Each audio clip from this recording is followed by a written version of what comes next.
Hello guys, कैसे हो सभी। उम्मीद करता हूँ सभी अच्छे होंगे। आज अपन लोग बात करने वाले हैं नेफ्रॉन की। लास्ट लेक्चर में अपन लोगों ने किडनी के बारे में जाना, किडनी का डायसेक्शन कट करके देखा कि भैया इसमें क्या क्या प्रेजेंट होता है, ठीक है, कितने भाग होते हैं किडनी के, वो सारी बातें अपन ने उसकी देख ली थी। आज अपन लोग बात करेंगे उसी किडनी के स्ट्रक्चरल एंड फंक्शनल यूनिट यानी कि नेफ्रॉन की। साथ ही साथ नेफ्रॉन की स्ट्रक्चर के बारे में जानेंगे, कितने पार्ट होते हैं, कौन कौन से पार्ट होते हैं। देन अपन लोग जानेंगे टाइप ऑफ नेफ्रॉन, नेफ्रॉन के प्रकार कितने होते हैं, ठीक है। जैसे कॉर्टिकल नेफ्रॉन हो गया, ओके, एंड जस्ट्रा मेडुलरी नेफ्रॉन हो गया। इनके बारे में जानेंगे। साथ ही साथ जस्ट्रा मेडुलरी अपरेटस यानी कि कॉम्प्लेक्स क्या क्या होता है, मैकुला डेंसा सेल क्या होती है, पॉल्किंसन सेल क्या होती है, ठीक है ना, जेजी सेल क्या होती है, इन सभी के बारे में अपन लोग इसी लेक्चर के अंदर देखने वाले।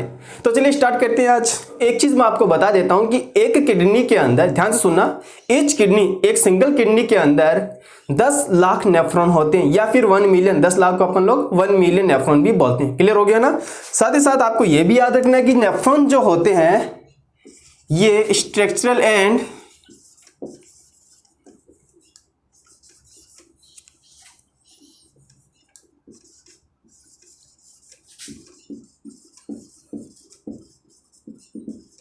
फंक्शनल यूनिट होते हैं, ठीक है ना, याद रखना। ये स्ट्रक्चरल एंड फंक्शनल यूनिट होते हैं अपने किडनी की, ओके।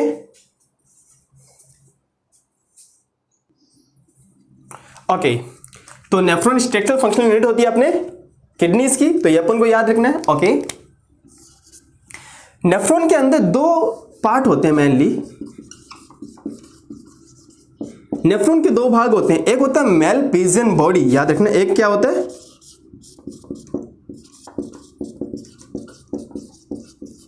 मेलपिजियन बॉडी, या फिर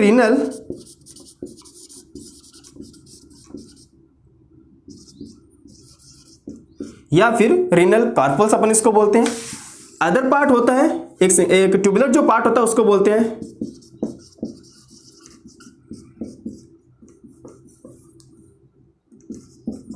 ट्यूबुलर स्ट्रक्चर। ध्यान से देखना, नेफ्रॉन का एक तो पार्ट होता है मेलपिजियन बॉडी यानी कि जिसको अपन रीनल कार्पल्स बोलते हैं। अदर पार्ट होता है ट्यूबुलर स्ट्रक्चर, जैसे ट्यूबलाइक स्ट्रक्चर अपन को देखने को मिलती है। मेलपिजियन बॉडी में क्या क्या आता है ये अपन को याद रखना है। मेलपिजियन बॉडी या फिर रीनल कार्पल्स में क्या क्या आता है, इसमें आता है बॉमन कैप्सूल,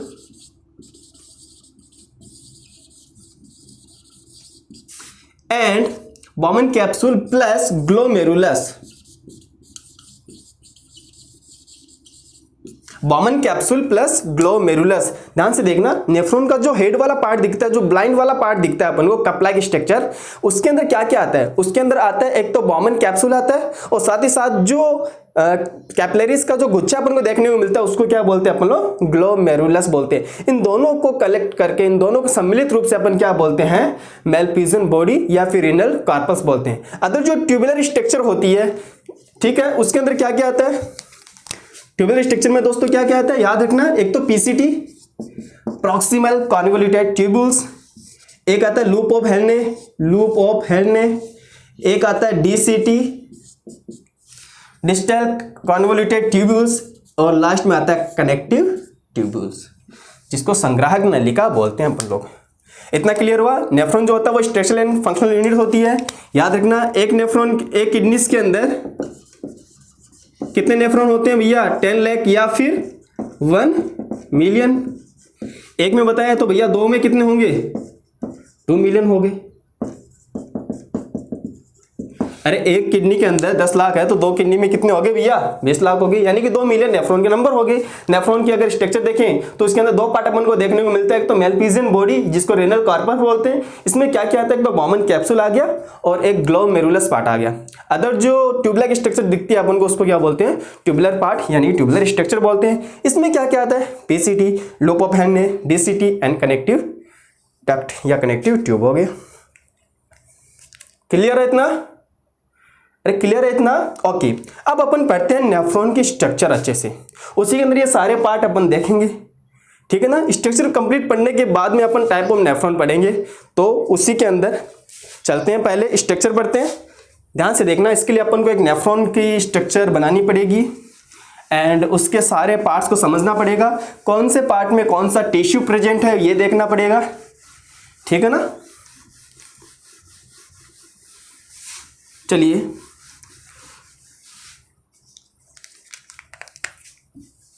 इधर बना दे।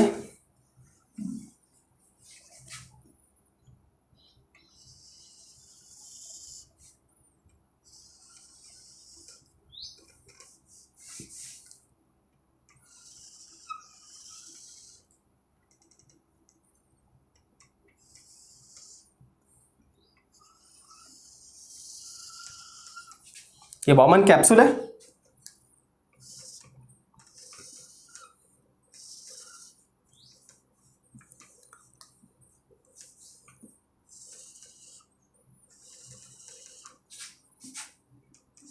ये पीसीटी वाला पार्ट है।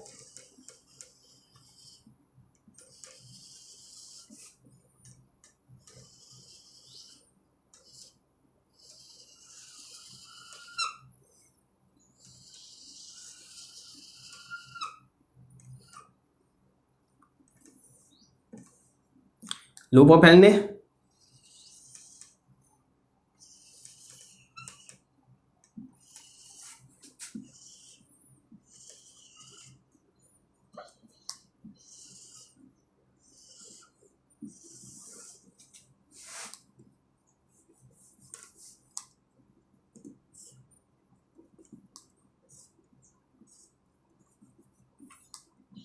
Then collecting duct.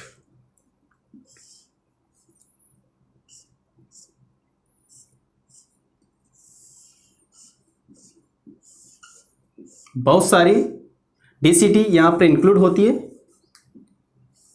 बहुत सारी डीसीटी यहां पर कलेक्ट होके किसका फॉर्मेशन करती है, ये कलेक्टिंग डक्ट का फॉर्मेशन करती है।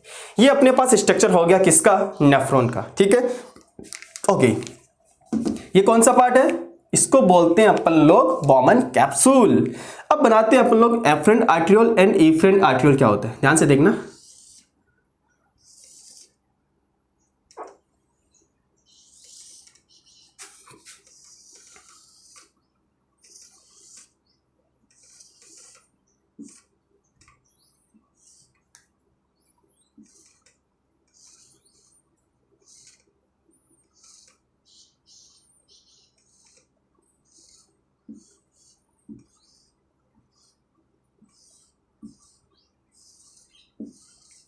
ये आर्ट्रियोल्स का जो ग्लोमेरुलस होता है उसका ये गुच्छा है भैया। ठीक है ना, ओके, समझ में आ रहा है। ध्यान से देखना, लेबलिंग करते हैं। जिसका डायमीटर ज़्यादा है, क्यों ज़्यादा है, जब अपन इसके मैकेनिज्म पढ़ेंगे जहाँ से ये फिल्टर होकर आता है, ये जरूरी है क्योंकि इसका डायमीटर ज़्यादा होगा, इसका कम होगा, तभी तो यहाँ पे प्रेशर बनेगा। क्लियर होगा ना, उसी प्रेशर के थ्रू तो यहाँ पे छन के आता है बॉमन कैप्सूल के इस कैविटी के अंदर। ठीक है ना, जब अपन लोग इसके यूरिन फॉर्मेशन को पढ़ेंगे तब जानेंगे इसके अंदर क्या रोल है इसका। इसको जो जिसका डायमीटर ज्यादा है इसको बोलते हैं एफरेंट आर्ट्रियोल।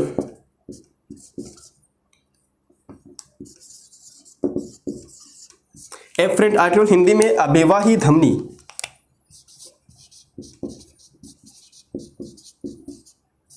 अभिवाही धमनी का, ठीक है ना, जिसका डायमीटर कम नजर आ रहा है, ये क्या है, इफरेंट आर्ट्रियोल अपवाही। इसको क्या बोलते हैं अपन लोग, अपवाही धमनी का। इतना क्लियर हो गया।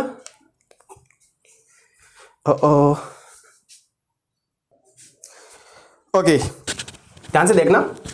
तो एफरेंट आर्ट्रियोल का अपन को पता चल गया, एफरेंट आर्ट्रियोल का जो डायमीटर होता है, जो व्यास होता है, वो इफरेंट आर्ट्रियोल से क्या है, ज्यादा है। उसके बाद में ये कैपिलरीज का गुच्छा बना हुआ है, इसको क्या बोलते हैं अपन लोग, इसको बोलते हैं ग्लोमेरुलस। केशिका गुच्छ हिंदी में बोलते हैं, वैसे ग्लोमेरुलस हो गया। ठीक है ना, ओके। ये वाला जो पोर्शन अपन को दिख रहा है, ये जो कपड़ा की स्ट्रक्चर अपन को दिख रही है, इसको अपन क्या बोलते हैं, इसको अपन लोग बोलते हैं बॉमन कैप्सूल। बॉमन कैप्सूल जो होता है ये पीसीटी वाला भाग है। बॉमन कैप्सूल पीसीटी वाले भाग का ही एंड पार्ट होता है। ठीक है ना, एंड ऑफ पीसीटी। तो मैं यहां पे लिख रहा हूं इसके बारे में, एंड ऑफ पीसीटी ये ब्लाइंड होता है, ठीक है ना, ये ब्लाइंड अपन इसको बोल सकते हैं, नॉर्मल सी बात है। और ये किसका भाग होता है, पीसीटी का ही एंड भाग होता है। ओके, अब इसका डायमीटर ज्यादा है, इसका डायमीटर कम है। यहां पर कैपिलरीज का गुच्छा अपन को दिख रहा है जिसको ग्लोमेरुलस बोलते हैं। तो याद रखना ये एक सिंगल लेयर स्ट्रक्चर होगी, थिन स्ट्रक्चर है, सिंगल लेयर स्ट्रक्चर है, क्योंकि यहां से फिल्टर होके आना है ना, याद रखना चीज को, यहां से तो फिल्ट्रेशन होगा।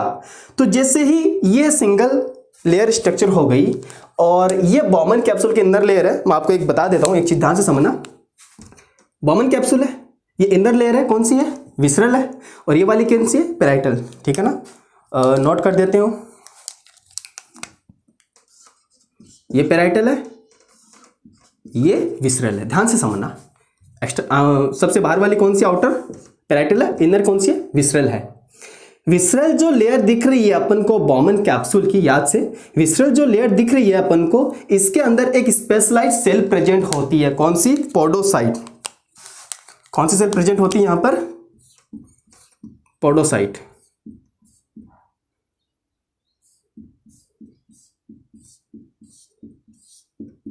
ठीक है ना, ये कौन सी सेल है, पोडोसाइट सेल है।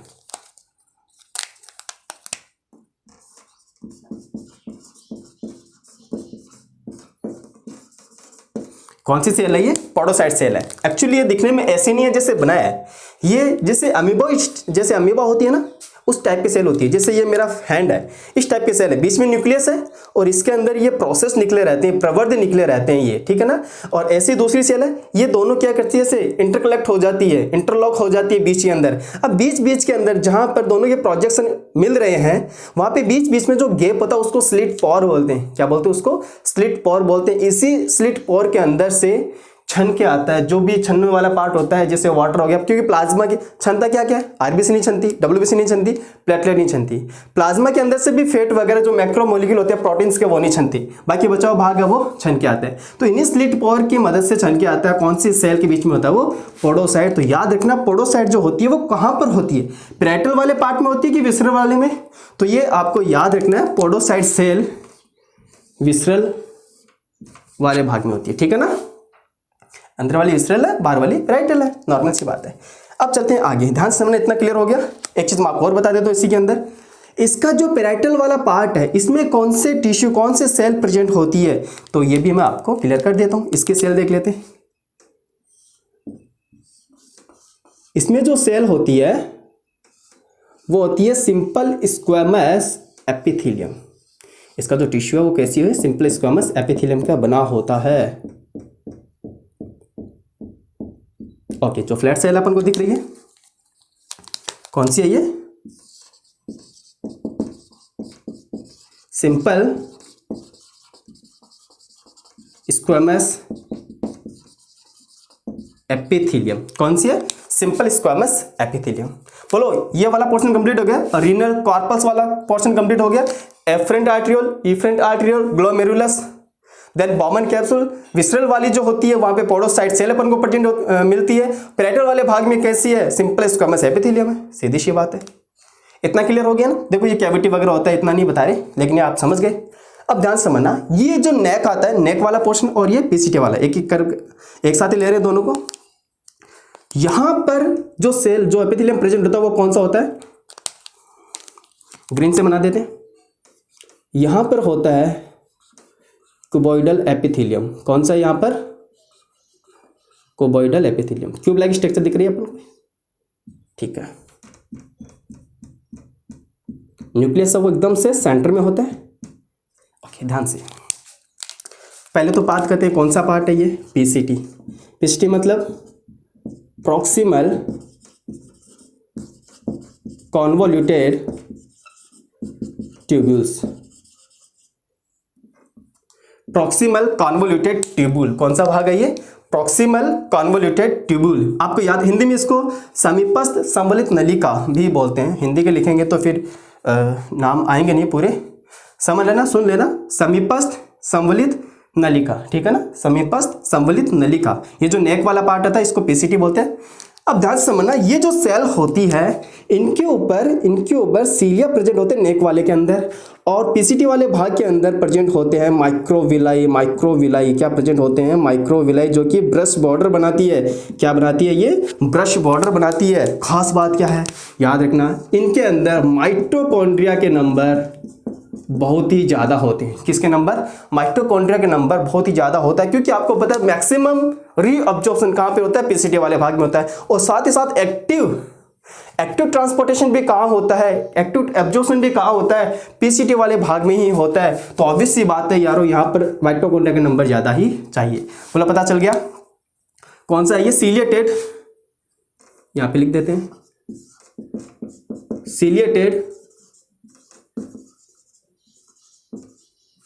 Columnar epithelium.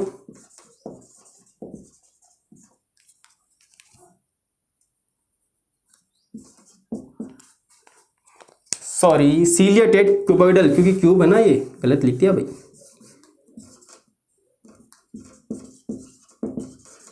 Ciliated cuboidal epithelium, ठीक है ना, क्योंकि अपन ने तो क्यूब लाइक स्ट्रक्चर बनाई है, सीधी सी बात है।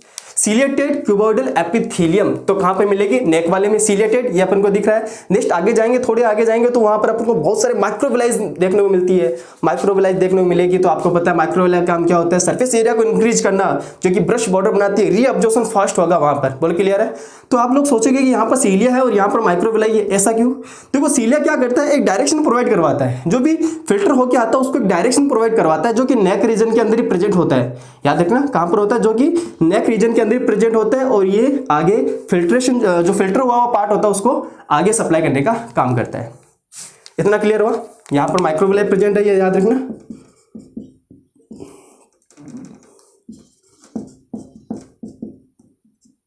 माइक्रोविली बोलते हैं या फिर माइक्रोविलाई, जो कि ब्रश बॉर्डर बनाता है।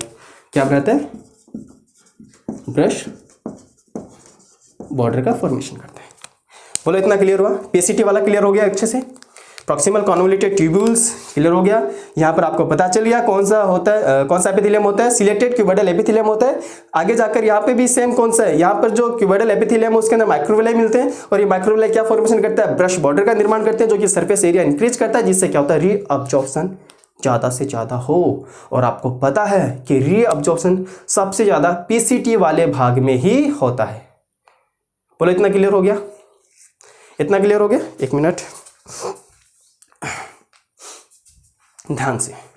अब चलते हैं अपन लोग, ये हेयर पिन जैसी स्ट्रक्चर दिख रही है, ये यू शेप की अपन को स्ट्रक्चर दिख रही है। कैसी शेप है ये? U shaped.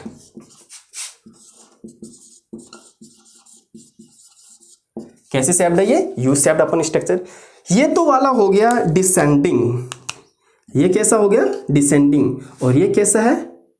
असेंडिंग। ये कैसा है? असेंडिंग। डिसेंडिंग मतलब अवरोही, असेंडिंग मतलब आरोही।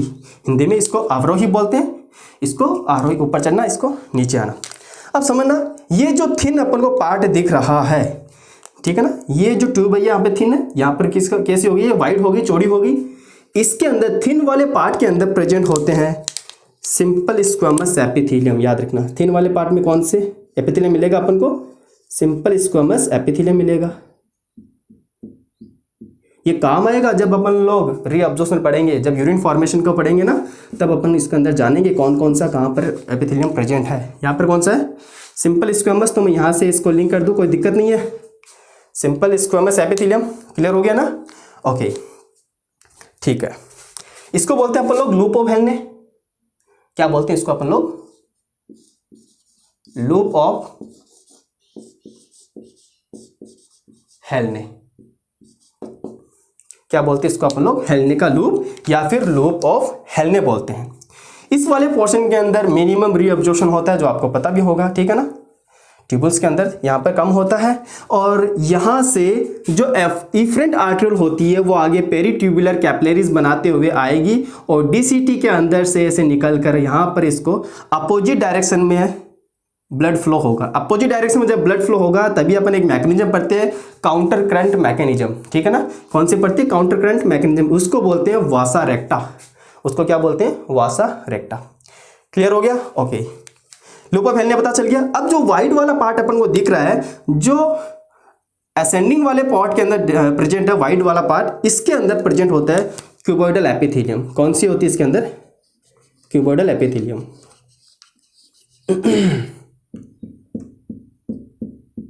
ओके, कौन सी होती है? Cuboidal epithelium. याद रखना, मैंने इसके अंदर माइक्रोविलाई नहीं बनाई है, ठीक है ना, ब्रश बॉर्डर वगैरह नहीं बनाई है, बहुत कम होते हैं, ना के बराबर ब्रश बॉर्डर यहाँ पे प्रेजेंट होते हैं। कौन सा है ये? Cuboidal epithelium.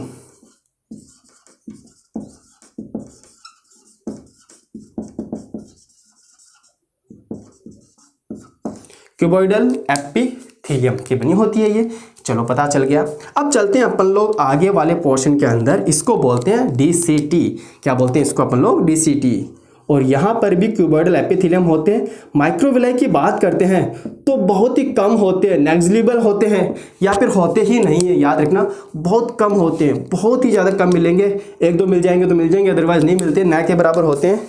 एक चीज़ मैं आपको बता देता हूँ ध्यान से, ये जो क्यूबॉइडल एपिथेलियम होता है डीसीटी वाला पार्ट के अंदर होता है, ठीक है। डीसीटी को अपन क्या बोलते हैं? Distal convoluted tubules. क्या बोलते हैं इसको अपन लोग? डिस्टल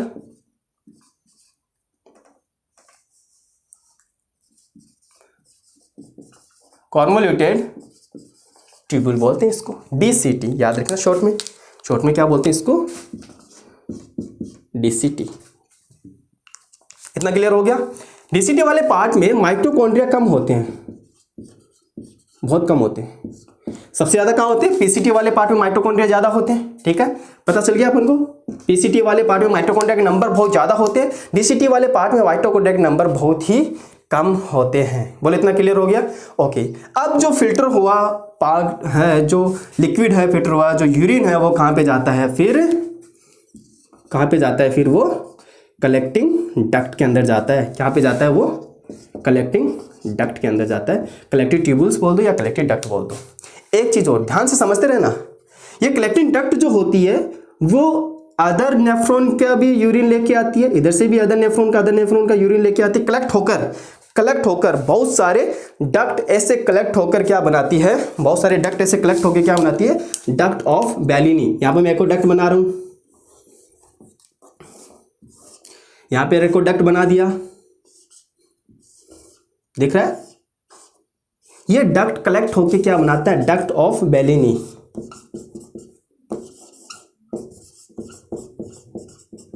इंपॉर्टेंट है भैया, कनेक्टिंग डक्ट बहुत सारी, ठीक है, कलेक्ट होकर सम्मिलित होकर क्या बनाता है? Duct of Bellini. और यही डक्ट ऑफ बेलिनी कहां पर ओपन होती है? पेपिला वाले पार्ट के अंदर ओपन होती है।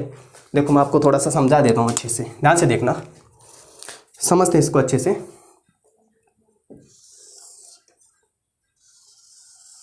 ये किडनी है, ठीक है। एक काम करते हैं अपन लोग, सिर्फ सिंगल पैरामिड ही बना लेते हैं। किडनी का अंदर जो मेडुला वाले पार्ट के अंदर पैरामिड प्रेजेंट होता है, मैं वो बना रहा हूं सिंगल पैरामिड। ये सिंगल पैरामिड हो गया, ठीक है। इसके अंदर अपन को पता है, ध्यान से देखना, बहुत सारे नेफ्रॉन,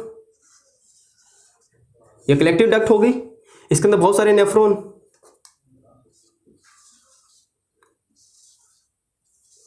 ठीक है ना। कंप्लीट इसके अंदर कलेक्ट होकर क्या बनाती है? ये क्या बनाती है? आगे जाके डक्ट ऑफ बेलिनी बनाती है। क्या बनाएगी ये? Duct of Bellini. बेलिनी की नलिका बनाती है। ये जो डक्ट होती है वो आगे चलकर कहां पे खुलती है? इसको अपन क्या बोलते हैं? Renal papilla. क्या बोला था अपन ने इसको? Renal papilla. तो डक्ट ऑफ बेलिनी से कहां आएगा? Renal papilla. उसके बाद ही यहां पर अपन ने पढ़ा था, यहां पे निकला हुआ रहता है माइनर कैलिक्स के बाद में मेजर कैलिक्स, देन पेल्विस। याद करो इस चीज को, कल जो लास्ट लेक्चर में अपन ने पढ़ा था। क्लियर हो गया? ध्यान से। कलेक्टिव डक्ट्स के बहुत सारे कलेक्टिव डक्ट इकट्ठी होकर क्या बनाती है? डक्ट ऑफ बेलिनी बनाती है। डक्ट ऑफ बेलिनी उस पैरामिड के अंदर सिरे से निकलेगी, उसके एंड से निकलेगी, उसको क्या बोलते हैं? एंड वाले पोर्शन को क्या बोलते हैं? उस पैरामिड के अपन लोग रीनल पैपिला बोलते हैं। और रीनल पैपिला के बाद में कहाँ आएगा? माइनर कैलिक्स से मेजर कैलिक्स से रीनल पेल्विस, और रीनल पेल्विस से यूरेटर के अंदर यूरिन चला जाता है। दिमाग में है कुछ ऐसा? क्लियर हो गया ना अच्छे से? तो ये आपको अच्छे से कवर करना है। बोलो समझ में आया अच्छे से? डायग्राम तो अच्छा लग रहा है। ठीक है, पोडोसाइट सेल आ गया। ठीक है, सिलेक्टेड क्यूबोइडल एपिथेलियम आ गया। माइटोकॉन्ड्रिया के नंबर यहाँ ज़्यादा, यहाँ पर कम होते हैं। आगे जब अपन लोग पढ़ेंगे कि कौन से पोर्शन के अंदर किसका रीअब्जॉर्प्शन ज़्यादा होता है, किसका एक्टिव रीअब्जॉर्प्शन होता है, किसका पैसिवली होता है, सारी बातें अपन लोग आगे पढ़ेंगे जब यूरिन फॉर्मेशन पढ़ेंगे उस टाइम। क्लियर हो गया। अभी तो अपन ने कंप्लीट स्ट्रक्चर जाना है नेफ्रॉन की। तो ये एक सिंगल नेफ्रॉन की स्ट्रक्चर है। यहाँ पर मैं आपको एक चीज़ और बता देता हूँ, पेरीट्यूबुलर कैपिलरीज क्या होती है। तो मैं आपको थोड़ा सा हिंट दे देता हूँ, यहाँ पर सही नहीं होगा, बना दे क्या, देखा जाएगा, ध्यान से देखना। यही इफरेंट आर्ट्रियोल, क्योंकि वासा रेक्टा उसी का ही भाग है, पिन लाइक स्ट्रक्चर जो बनाती है वासा रेक्टा, वो पेरीट्यूबुलर कैपिलरीज का ही पार्ट होता है। ध्यान से देखना, चलो बनाते हैं।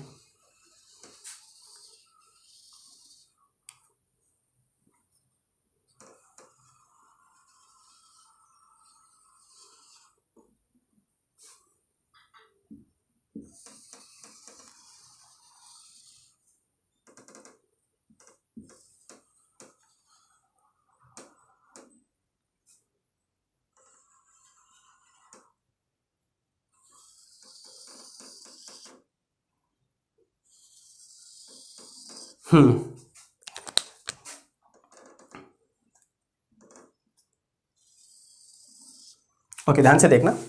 ये जो हियर पिन लाइक स्ट्रक्चर, ये भी अपन को यू स्ट्रक्चर दिख रही है। ठीक है, रेड वाली, इसको क्या बोलते हैं अपन लोग, वासा रेक्टा। क्या बोलते हैं इसको अपन लोग, वासा रेक्टा, जो कि काउंटर करंट मैकेनिज्म के अंदर सबसे ज्यादा बड़ा रोल इन्हीं दो का होता है। लोप ऑफ हेल्ने हो गया और वासा रेक्टा हो गया। क्लियर हो गया, समझ में आ रहा है। तो अब ये आपको समझ में आ गया, ये जो कैपिलरीज दिख रही है इसको क्या बोलते हैं, पेरीट्यूबुलर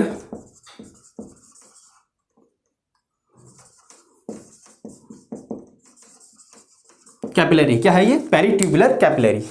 अब आप लोग सोचोगे, देखो बहुत ही खतरनाक चीज है एक, अगर आपने सोचा हो तो, आई थिंक आपने नहीं सोचा होगा। अपन लोग नॉर्मली क्या पढ़ रहे हैं, ध्यान से, जब भी अपन ब्लड सर्कुलेटरी सिस्टम पढ़ा था, ब्लड वेसल्स के बारे में जाना, तब भी क्या जाना, देखो ऑर्टा, ऑर्टा से आर्टरी, आर्टरी से आर्ट्रियोल, और आर्ट्रियोल से क्या बनता है, कैपिलरी बनता है। और ये कैपिलरी से क्या बनेगा फिर, वेन्यूल, और वेन्यूल से क्या बनता है, वेन बनता है। यहां पर ध्यान से देखो, यहां पे देखो ध्यान से, यहां पर एफरेंट आर्ट्रियोल है, एफरेंट आर्ट्रियोल है, एफरेंट आर्ट्रियोल के बाद में कैपिलरीज बन रही है। ध्यान से, आर्ट्रियोल के बाद में कैपिलरीज बनती है, ऑब्वियसली बनती है, लेकिन वापस से इसके अंदर आर्ट्रियोल बन गया कैपिलरीज से। Afferent arteriole, capillaries, efferent arteriole, वापस से कैपिलरीज, पेरीट्यूबुलर कैपिलरीज इसको बोलते हैं। थोड़ा दिमाग चला ऐसा। नॉर्मली अपन लोग कैसे पढ़ते हैं, आर्ट्रियोल से कैपिलरी, कैपिलरी से वेन्यूल, बट यहां पर देखना दो आर्ट्रियोल के बीच में कैपिलरीज अपन को देखने को मिल रही है। दोनों आर्ट्रियोल के बीच में कैपिलरीज अपन को देखने को मिल रही है। अच्छे से क्लियर हुआ। ओके, एक चीज मैं आपको यहीं पर कवर करवा देता हूं, ब्लड फ्लो किस तरह से हो रहा है। कई बच्चों के ऐसे माइंड में रहता है कि हो सकता है हेपेटिक वेन यूरिया लेकर, यानी ब्लड के अंदर यूरिया आ जाती है हेपेटिक वेन के अंदर, जो कि लीवर से निकलता है, वो डायरेक्ट ही किडनी के अंदर लेके आती होगी। कई बच्चों के ऐसे माइंड में चलता है कि डायरेक्ट हिपेटिक वेन आती है, रेनल आर्टरी में कन्वर्ट होकर वो किडनी के अंदर आ जाती है, बट एक्चुअली ऐसा नहीं है। तो फिर कैसा है, तो उसका कंप्लीट एक ब्लड फ्लो चार्ट अपन लोग देख लेते हैं, किस तरह से ब्लड फ्लो होता है। यानी लीवर से जो ब्लड निकलता है हिपेटिक वेन के अंदर, ठीक है, वो किस तरह से फ्लो होकर अपनी किडनीज के अंदर आता है और किडनी से वापस कहाँ पे जाता है। एक बार ब्लड फ्लो देख लेते हैं। आई होप ये स्ट्रक्चर आपको समझ में आ गई होगी, अच्छे से कवर कर लिए अपन लोग, पूरा एक नेफ्रॉन की स्ट्रक्चर अपन लोगों ने देख ली है। क्लियर हो गया। ओके फाइन, तो चलिए इसको रफ करते हैं और अपन लोग पढ़ते हैं ब्लड फ्लो। अभी आपको समझ में भी आ जाएगा, ध्यान से देखना।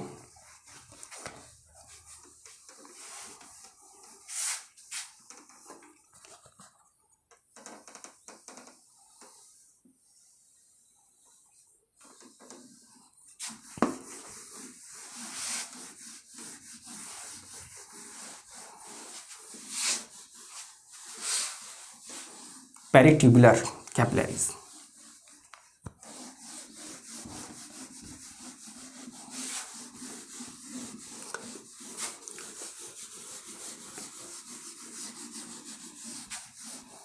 समझना ध्यान से।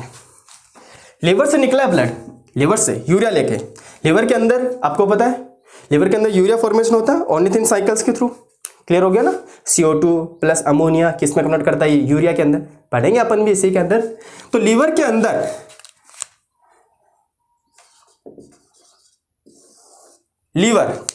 लीवर से कौन सी ब्लड वेसल्स बाहर निकलती है, लीवर से कौन सी ब्लड वेसल्स बाहर निकलती है इम्प्योर ब्लड लेके, यानी डीऑक्सीजनेटेड ब्लड लेके, जिसके अंदर यूरिया मिलेगी अपन को, वो होती है हिपेटिक वेन। क्या होती है वो, हिपेटिक वेन। हिपेटिक वेन के अंदर मैक्सिमम यूरिया होती है, हिपेटिक वेन में मैक्सिमम यूरिया होती है। बोलो इतना क्लियर हो गया, ओके। हिपेटिक वेन से ब्लड कहां पे जाता है, याद रखना, हिपेटिक वेन ब्लड लेके जाती है inferior vena cava, inferior vena cava. Hepatic when से ब्लड आया, कहां पे जाएगा, इंफीरियर वेना कावा। और इंफीरियर वेना कावा से ब्लड कहां पे जाता है, अपने राइट एट्रियम के अंदर। राइट एट्रियम से ब्लड कहां जाता है, देखो हेड के अंदर आ गया, अपन लोग पूरा सर्कुलेशन पढ़ेंगे इसका। राइट एट्रियम से कहां जाता है, राइट वेंट्रिकल। एट्रियम से कहां जाएगा, वेंट्रिकल। और वेंट्रिकल से कहां जाता है, पल्मोनरी आर्टरी, क्योंकि लंग्स की तरफ जाएगा प्योर होने के लिए। अभी भी इसके अंदर यूरिया तो प्रेजेंट है, अरे यूरिया भी है, CO2 भी है, ठीक है ना। लंग्स के अंदर जाएगा, लंग्स के अंदर जो CO2 था वो तो बॉडी से बाहर, ऑक्सीजन यहां पर मिक्स हो गया, ब्लड कैसा हो गया, ऑक्सीजनेटेड ब्लड हो गया। लेकिन यूरिया अभी भी इसी के अंदर है। यूरिया वोलेटाइल थोड़ी ना जो बाहर निकल जाएगी, सीधी सी बात है। CO2 तो वोलेटाइल है, बाहर निकल गई। यूरिया थोड़ी ना वोलेटाइल है, वो तो नॉन वोलेटाइल सब्सटेंस है, ओके। लंग्स से अब ब्लड कहां पर आता है, कौन लेके आता है, पल्मोनरी वेन लेके आती है। लंग्स से ब्लड कौन लेके आता है, पल्मोनरी वेन लेकर आती है। अब इस पल्मोनरी वेन के अंदर, पल्मोनरी वेन कहां पे लेके आएगी, याद रखना, left atrium, then left ventricle. अब पंप करेगा हार्ट, तो कहां आएगा ब्लड, ब्लड आएगा भैया ओटा के अंदर। कहां पे आएगा, ओटा। ये ओटा आगे ले जाके डॉर्सल ओटा में कन्वर्ट होगा, किसमें, डॉर्सल ओटा। डॉर्सल ओटा ध्यान से समझना, डॉर्सल ओटा से क्या बनेगा, आर्टरी बनेगा। सीधा लिख दे, रीनल आर्टरी, जो किडनी के अंदर ब्लड लेके आती है। रीनल आर्टरी से क्या बनेगा, एफरेंट आर्ट्रियोल। रीनल आर्टरी से क्या बनेगा, एफरेंट आर्ट्रियोल। एफरेंट आर्ट्रियोल से क्या बनेगा, ग्लोमेरुलस। माइंड में सेट करते रहो, ग्लोमेरुलस। ग्लोमेरुलस से क्या बनेगा, ग्लोमेरुलस से फिर ब्लड कहां पे जाएगा, याद से। अब ग्लोमेरुलस के अंदर क्या हो गया, ब्लड छन गया, यूरिया छन गई। अब बताओ, यूरिया इसमें से निकल गई, सीधी सी बात है। देन किस में आएगा, इफरेंट आर्ट्रियोल। इफरेंट आर्ट्रियोल से पेरिट्यूबुलर,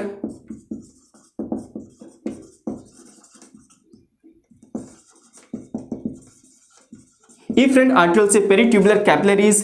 पेरिट्यूबुलर कैपिलरी से बनाएगा रीनल वेन्यूल। रीनल वेन्यूल से क्या बनेगा, रीनल वेन। और रीनल वेन के अंदर मिनिमम, क्योंकि किडनी से बाहर जो वेन निकल रही है वो क्या है, रीनल वेन। इसके अंदर मिनिमम यूरिया होती है, इसके अंदर कैसी होगी, मिनिमम यूरिया होती है। रीनल वेन से फिर inferior vena cava, renal vein से फिर इंफीरियर वेना केवा, और इंफीरियर वेना केवा से वापस कहां चला जाएगा, ये राइट एट्रियम के अंदर चला जाएगा। बोलो ये फ्लो एकदम से समझ में आया क्या, है ना। इस तरह का फ्लो होता है। ऐसा नहीं कि लिवर से डायरेक्ट निकला किडनी में चला गया यूरिया लेके ब्लड और वहां पे फिल्टर कर दिया, ऐसा नहीं है। पूरा एक सर्किल चलता, पूरा फ्लो चलता है। CO2 जरूर बीच में बाहर निकल जाती है, ऑक्सीजन ऐड हो जाती है, लेकिन यूरिया उसी के अंदर बनी रहती है, बिकॉज ये नॉन वोलेटाइल सब्सटेंस है, वोलेटाइल नहीं है। वोलेटाइल होता तो बाहर निकल जाता। क्लियर हो गया ना। वापस से हार्ट से वापस से ब्लड आएगा तो उसी के अंदर यूरिया तो रहेगी, क्योंकि वो तो अभी बॉडी से बाहर निकले नहीं है। अब वो ब्लड कहाँ पे जाएगा, किडनीज के अंदर जाता है, रीनल वेन के थ्रू जाता है, और रीनल वेन से बाद में कहाँ आएगा, सॉरी रीनल आर्टरी से जाता है किडनी के अंदर, और रीनल आर्टरी से जाकर वो आर्ट्रियोल में कन्वर्ट होता है, ग्लोमेरुलस में कन्वर्ट होता है, वापस ये आर्ट्रियोल में कन्वर्ट होता है, फिर पेरिट्यूबुलर कैपिलरीज के अंदर कन्वर्ट होता है, याद रखना, और वापस से फिर रेनियल वेन्यूल बनाता है, देन वेन बनाता है, फिर इंफीरियर वेना केवा के अंदर वापस से ऐड हो जाता है, हेड में चला गया वापस। ये कंप्लीट ब्लड फ्लो आपको आना चाहिए। थोड़ा समझ में आया? इसके अंदर दोनों सिस्टम आ गए, ठीक है ना, ब्लड सर्कुलेटरी सिस्टम भी आ गया, बॉडी फ्लूइड एंड सर्कुलेशन वाला, एंड ये वाला पोर्शन भी आ गया इसी के अंदर। बोलो कैसा लगा? अच्छा, एकदम से क्लियर हो गया ना अच्छे से? कोई बात नहीं। अब अपन लोग पढ़ते हैं टाइप्स ऑफ नेफ्रॉन। क्यों? क्योंकि आपको अभी नेफ्रॉन के पार्ट्स के बारे में पता चल गया कि कौन कौन से पार्ट होते हैं। जब अपन लोग जस्ट्रा मेडुलर अपरेटस यानी कि जेजी कॉम्प्लेक्स अपन लोग जब पढ़ेंगे, उस टाइम अपन को कुछ इनके बारे में जानकारी होनी चाहिए, ट्यूबल्स के बारे में, क्योंकि वहाँ पर कुछ हार्मोन सीक्रेट होते हैं। आपको पता है 2 हार्मोन सीक्रेट होते हैं, लाइक रेनिन हो गया, एरिथ्रोपोइटिन हो गया। ये कौन से सेल से सीक्रेट होते हैं ये भी जानेंगे। किडनी से होते हैं, चलो पता चल गया। कौन सी सेल सीक्रेट करती है किडनी के अंदर भी, तो वो सब भी अपन लोग इसके अंदर जानते हैं। तो इसको तो रफ करते हैं और पढ़ते हैं अभी टाइप ऑफ नेफ्रॉन्स।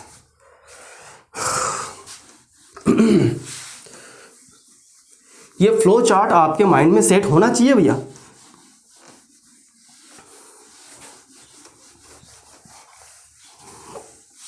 ओके, पढ़ते हैं अभी टाइप ऑफ नेफ्रॉन्स।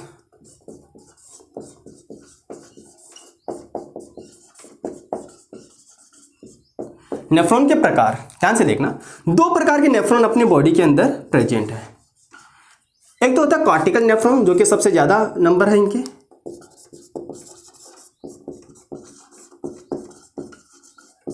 एक होता है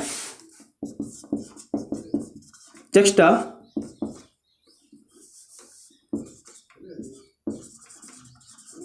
मेडुलरी नेफ्रॉन। एक तो होता है कॉर्टिकल नेफ्रॉन और एक होता है जक्स्ट्रा मेडुलरी नेफ्रॉन। 2 टाइप के नेफ्रॉन अपनी किडनी के अंदर प्रेजेंट है। अच्छा, दोनों का रोल भी अलग अलग है भैया। ऐसा नहीं कि दोनों का सेम रोल है, सेम कंडीशन के अंदर दोनों काम करते हैं ना, गलत बात। अलग अलग रोल है, समझते हैं वो भी। सबसे ज्यादा नंबर किसके होते हैं? कॉर्टिकल नेफ्रॉन के। ये 85% तक अपने बॉडी के अंदर प्रेजेंट होता है। तो बचा हुआ रिमेनिंग पार्ट है कितना? 15% कौन से होते हैं? जस्ट्रा मेडुलरी नेफ्रॉन्स होते हैं। 85% यानी मैक्सिमम नंबर किसके हैं? कॉर्टिकल नेफ्रॉन्स के हैं। और ये क्या है? कम। अब किस बेसिस के ऊपर इनको डिफ्रेंशिएट किया है, थोड़ा मैं आपको इधर समझा देता हूँ। आइए, ये एक पिरामिड है, ठीक है ना, रेनल पिरामिड है। ये रेनल पैपिला हो गया। क्या समझना? आपको पता है इस पिरामिड के अंदर यहाँ पर तो प्रेजेंट होता है वोमन कैप्सूल। अब तो आपको पता चल गया ना सारे पार्ट नेफ्रॉन के। Then PCT, then loop of हेल्ने, then DCT, then connective duct हो गया। एक तो इस टाइप के होते हैं, ठीक है ना। एक होते हैं, ये वाला पोर्शन कौन सा है? लूप ऑफ वोमन कैप्सूल हो गया। ये वाला पीसीटी, ये वाला लूप ऑफ हेल्ने, ये डीसीटी या कनेक्टिव डक्ट। इन दोनों पर देखने को पता चल रहा है कि इसके अंदर लूप ऑफ हेल्ने बहुत ही कम मेडुला के अंदर धंसा हुआ है, बट इसके अंदर लूप ऑफ हेल्ने बहुत ही ज़्यादा है और लंबा भी है और मेडुला के अंदर तक ये धंसा हुआ है। तो लूप ऑफ हेल्ने शॉर्ट है, लूप ऑफ हेल्ने लॉन्ग है।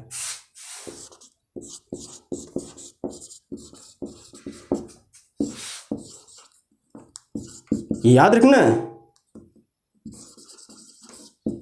तो इसमें तो शॉर्टर होता है, इसमें लॉन्गर होता है लूप ऑफ हेल्ने। ये काम क्या करता है? ये काउंटर करंट मैकेनिज्म शो करता है। जब आपने देखा होगा काउंटर करंट मैकेनिज्म, अभी अपने देखेंगे। तो काउंटर करंट मैकेनिज्म के अंदर क्या होता है? ये यूरिन की कंसंट्रेशन को बढ़ाता है, ठीक है ना। तो जितना लॉन्ग लूप ऑफ हेल्ने प्रेजेंट होता है उतना ही ज़्यादा वहाँ पर वाटर लॉस कम मिलेगा। तो आपने देखा भी होगा मोस्ट ऑफ जो मरुस्थल के अंदर रहते हैं, जो डेजर्ट इलाकों के अंदर, डेजर्ट एरियाज़ के अंदर जो एनिमल्स रहते हैं, उनके अंदर जस्ट्रा मेडुलरी नेफ्रॉन बहुत ज़्यादा होते हैं, बहुत ज़्यादा डेवलप्ड होते हैं, क्योंकि इनके अंदर लूप ऑफ हेल्ने बहुत ही लंबा होता है, जिससे वाटर लॉस कम से कम हो, जो भी वाटर इसके अंदर है वापस से रीअब्जॉर्ब हो जाए और यूरिन है वो कंसंट्रेशन फॉर्म के अंदर बॉडी से बाहर रिलीज होता है, ठीक है ना। अगर अपनी बॉडी के अंदर बात करते हैं तो जब पानी का अमाउंट अपनी बॉडी में एकदम मस्त है, सफिशिएंट है, तब तो कॉर्टिकल नेफ्रॉन वर्क करेंगे। अब मान लो पानी का अमाउंट अपनी बॉडी में बहुत ज़्यादा कम है, ठीक है, तो उस कंडीशन के अंदर जस्ट्रा मेडुलरी नेफ्रॉन वर्क करते हैं और यूरिन को कॉन्सेंट्रेट कर देते हैं, ठीक है ना। इस तरह से दोनों का वर्क अलग अलग होता है। तो पता चल गया लूप ऑफ हेल्ने इसके अंदर शॉर्ट होता है और लूप ऑफ हेल्ने इसके अंदर लॉन्ग होता है।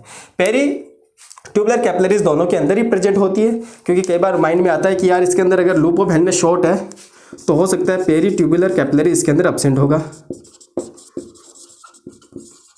लेकिन ऐसा नहीं है। इसके अंदर पेरी ट्यूबुलर कैपिलरी प्रेजेंट होता है, कैपिलरी प्रेजेंट होता है। ओके, इनके अंदर भी प्रेजेंट होता है, तो आपको ये भी याद रखना। ओके, अब बात करते हैं वासा रेक्टा की।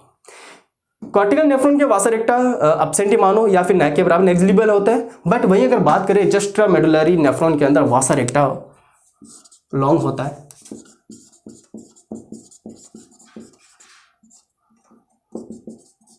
प्रेजेंट होता है, इनके अंदर एब्सेंट होता है।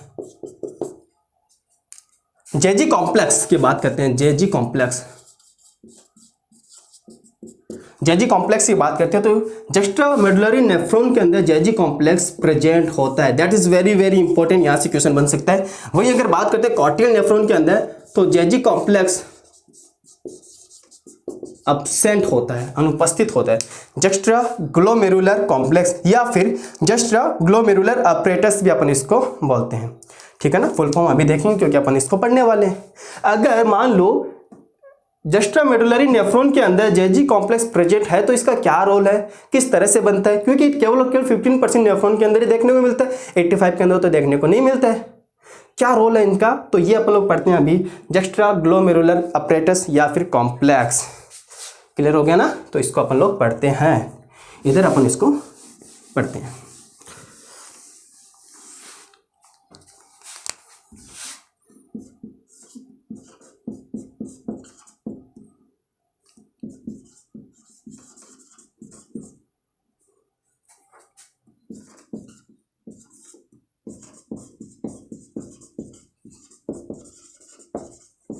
अपरेटस बोल दो या फिर कॉम्प्लेक्स बोल दो, जस्ट्रा मेडुलरी अपरेटस समझते भैया, सॉरी जस्ट्रा ग्लोमेरुलर अपरेटस।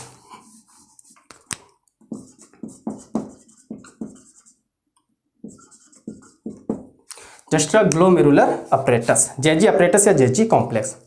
ध्यान से समझते हैं। देखो माइंड के अंदर थीम को लेकर आना, जिसमें मैं आपको बताऊं ध्यान से। ये बॉमन कैप्सूल है, थीम लेके आओ माइंड के अंदर।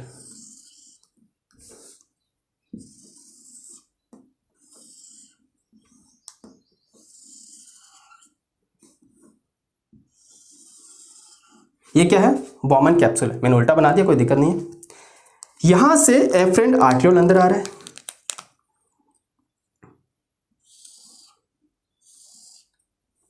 ठीक है। यहां से इफरेंट आर्ट्रियोल बाहर जा रहा है। यहां पर कैपिलरीज का जाल बना हुआ है, ठीक है। ओके, यहां पर कैपिलरीज का जाल बना हुआ है, समझते रहना। ये तो हो गया एफरेंट आर्ट्रियोल, ये हो गया efferent arteriole, Bowman capsule, PCT वाला पार्ट आ गया आगे, छोड़ो। और ये वाला जो है वो ग्लोमेरुलस वाला पार्ट है। ओके, ध्यान से देखना। अब क्या होता है, इन 15% नेफ्रॉन के अंदर जो डीसीटी वाला पार्ट है, डिस्टल कॉन्वोल्यूटेड ट्यूबुल्स का जो पार्ट है, मैं यहां पर उसको डाइसेक्शन कट करके ट्यूबुल्स बना रहा हूं, ठीक है ना। उसका डायमीटर मैं ज्यादा ले रहा हूं।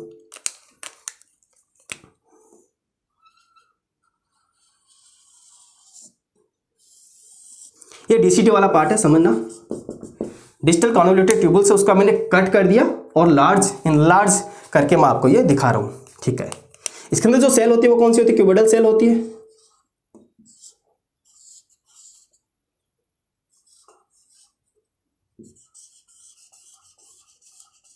Okay fine.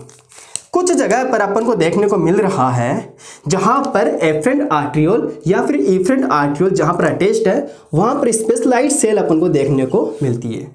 जहां पर एफरेंट आर्ट्रियोल डीसीटी वाले पार्ट से अटैच है, जहां पर इफरेंट आर्ट्रियोल डीसीटी वाले पार्ट से अटैच है, वहां पर अपन को स्पेशलाइज्ड सेल देखने को मिल रही है। इन्हीं सेल को अपन लोग क्या बोलते हैं, इन्हीं सेल को बोलते हैं अपन लोग मैकुला डेंसा। क्या बोलते हैं इनको अपन लोग, मैकुला डेंसा। तो मैं यहाँ पे नोट कर रहा हूँ। ये सेल आपको याद रखना है, कहाँ पर प्रेजेंट होता है ये भी आपको पता होना चाहिए। Macula densa. पहले नंबर की सेल तो ये हो गई, कहाँ पर होती है, डीसीटी वाले पार्ट में। कहाँ पर होती है डीसीटी वाले पार्ट में भी, जहाँ पर एफरेंट और इफरेंट आर्ट्रियोल अटैच्ड है डीसीटी वाले पार्ट से, वहाँ की सेल स्पेशलाइज हो जाती है, थोड़ा डिफरेंट हो जाती है, उनको अपन लोग क्या बोलते हैं, मैकुला डेंसा बोलते हैं। पहली सेल दिमाग में आ गया, ठीक है सर, आ गई। उसके बाद बात करते हैं आर्ट्रियोल्स की। सेकेंड नंबर की सेल, ये जो आर्ट्रियोल की सेल होती है, ध्यान से देखना इसको, ये जो आर्ट्रियोल की सेल होती है, ये जहाँ जहाँ पर इनके ऊपर अटैच्ड है डीसीटी वाले पार्ट से, वहाँ की सेल स्पेशल हो जाती है, इनकी स्पेशलाइज सेल हो जाती है। इनको बोलते हैं अपन लोग जेजी सेल, जस्ट्रा ग्लोमेरुलर सेल। क्या बोलते हैं इनको अपन लोग, जेजी सेल। तो पता चल गया जेजी सेल कहाँ पर होती है, उस आर्ट्रियोल के अंदर होती है, याद रखना। डीसीटी वाले पार्ट में कौन सी होती है, मैकुला डेंसा। आर्ट्रियोल के अंदर कौन सी होती है, जेजी सेल। Okay fine. तो दो सेल अपन को पता चल गया, कौन कौन सी, जो डीसीटी वाली स्पेशलाइज सेल है उनको मैकुला डेंसा बोलता है। एफरेंट आर्ट्रियोल या फिर इफरेंट आर्ट्रियोल के अंदर जो सेल अपन को देखने को मिल रही है उनको क्या बोलते हैं, जेजी सेल। और ये वहीं पर प्रेजेंट है जहां पर ये डीसीटी वाला पार्ट या डीसीटी वाला जो ट्यूबुल्स है इन आर्ट्रियोल के ऊपर अटैच हो रहा है, टच हो रहा है। क्लियर हो गया इतना, ओके। अब बात करते हैं, ये जो ग्लोमेरुलस कुछ होता है, या इसको बोलते हैं ग्लोमेरुलस जो पार्ट होता है, यहाँ पर एंड डीसीटी वाले भाग के बीच में कुछ सेल जो राउंड शेप होती है, गोलाकार शेप होती है, ठीक है ना, इन सेल को अपन लोग बोलते हैं पॉल्किंसन सेल। क्या बोलते हैं इनको अपन लोग, पॉल्किंसन सेल बोलते हैं। या फिर एक नाम और है इनका जो आपको याद रखना है, क्या नाम है, याद रखना, लैसी सेल। ये मैं इसको ब्रैकेट में कर रहा हूं, लैसी सेल, LACIS सेल, लैसी सेल। इन्हीं सेल के कॉम्प्लेक्स से जहां पे ये सेल प्रेजेंट हो रही है, ये सेल क्या बनाएगी, ध्यान से देखते रहो इसको, ध्यान से देखते रहो। पॉल्किंसन सेल, पॉल्किंसन सेल या फिर लैसी सेल जो अपन को देखने को मिल रही है, इन्हीं सेल से, ग्रुप से दो टाइप के हार्मोन सीक्रेट होते हैं। कौन कौन से, एक तो रेनिन हार्मोन होता है और एक इरिथ्रोपोइटिक हार्मोन। दो हार्मोन अपन को देखने को मिल रहा है, एक तो रेनिन हार्मोन और एक इरिथ्रोपोइटिक हार्मोन। कहां से, इन्हीं लैसिस सेल से, पॉल्किंसन सेल से, जो कहां पर प्रेजेंट होती है, ग्लोमेरुलस एंड डीसीटी वाले पार्ट के बीच में प्रेजेंट होती है। इनलार्ज सेल होती है, बड़ी बड़ी सेल होती है, राउंड शेप में होती है, गोलाकार सेल होती है। याद रखना कैसी सेल होती है, गोलाकार सेल होती है, गोलाकार सेल होती है। Okay fine. अब रेनिन का क्या रोल होता है, रेनिन जो होता है वो अल्ट्रा फिल्ट्रेशन को बढ़ा देता है। किसको, अल्ट्रा फिल्ट्रेशन, जो आगे अपन देखेंगे। रेनिन हार्मोन का क्या रोल होता है, अल्ट्रा फिल्ट्रेशन को ये बढ़ा देता है। वही अगर बात करते हैं इरिथ्रोपोइटिन, तो भैया इरिथ्रो का मतलब क्या होता है, आरबीसी, ठीक है। तो ये क्या करता है, आरबीसी का फॉर्मेशन, क्या करता है, आरबीसी फॉर्मेशन।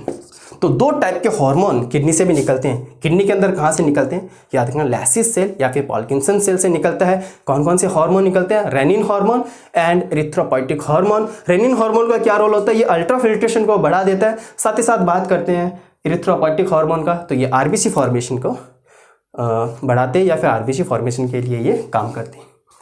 बोलो क्लियर हुआ क्या। जेजी कॉम्प्लेक्स या जेजी ऑपरेटस बहुत ही ईजी है, एनसीईआरटी में इतना नहीं है, कुछ भी नहीं देगा एनसीईआरटी में, हल्का सा। तो ये यहाँ तक तो आपको आना ही चाहिए, क्योंकि ये जो बैच अपना चल रहा है वो डीपली एंड ब्रीफली वाला चल रहा है। तो इसी के अंदर तो आप लोग सब चीज़ें ही पढ़ने वाले हैं, कुछ भी हो चाहे। तो अपने नेफ्रॉन की स्ट्रक्चर अच्छे से देख ली, नेफ्रॉन की पूरी स्ट्रक्चर देख ली अपन ने, ओके।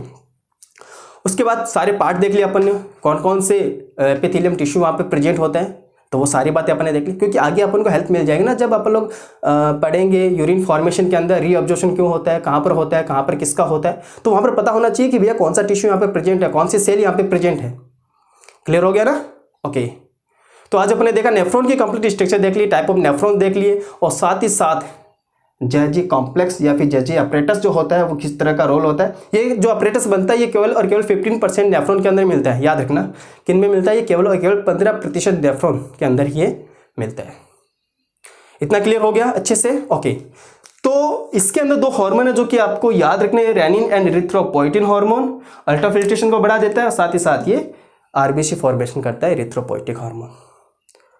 तो आज के लिए बस इतना ही। नेक्स्ट लेक्चर में अपन लोग जानेंगे यूरिन फॉर्मेशन के बारे में, ठीक है, अल्ट्राफिल्ट्रेशन क्या होता है, रीअब्जॉर्प्शन क्या होता है, सिक्रेशन क्या होता है, सारी बातें अपन लोग नेक्स्ट लेक्चर के अंदर बात करते हैं। तब तक के लिए thank you so much, have a good day, bye bye, take care.